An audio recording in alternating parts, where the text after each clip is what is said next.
PK கத்தோட அம்மா பேசுகிறேன். இன்னைக்கு வந்து பார்த்தீங்கன்னா நாட்டில் என்ன நிலைமைன்னு பார்த்தீங்கன்னா என்னென்ன வேணாலும் நடந்துட்டு போகுது. ஆனால் நம்மளுடைய ஆட்டோடைய டிரைவருடைய நிலைமைகளை பாருங்களேன். கார்த்தி வந்து வீடியோ காமிச்சான், கேஸ் போட போயிட்டு எனக்கு ரொம்ப வேதனையாக இருந்துச்சு. கார்த்தியே 350 வண்டி, அதுக்கு பின்னாடி ஒரு 200 வண்டி, அப்போ 550 வண்டி. இப்போ கேஸோட நிலைமைன்னு பார்த்தீங்கன்னா அவங்க கேஸ் இருந்தால் தான் அவங்க சவாரியே போக முடியும். இப்போ கேஸே கிடைக்கல.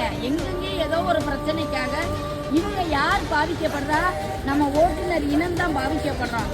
இப்போ பார்த்தீங்கன்னா கேஸ் இருந்தால் தான் அவங்களால சவாரியே போக முடியும். இன்னைக்கெல்லாம் கார்த்திக் 2 சவாரி இருந்துச்சு, எப்படி போவேன்? கேஸ் இல்லை, எப்படி போக முடியும்? போக முடியாது. இன்னொன்று என்னன்னு கேட்டிங்கன்னா, சொந்த ஆட்டோவாக இருந்தாலும் சரி, வாடகை ஆட்டோவாக இருந்தாலும் சரி, அவங்களுக்கு ஒரு செலவு இருக்கும், அவங்களுக்கு ஒரு கஷ்டம் இருக்க தான் செய்யும்.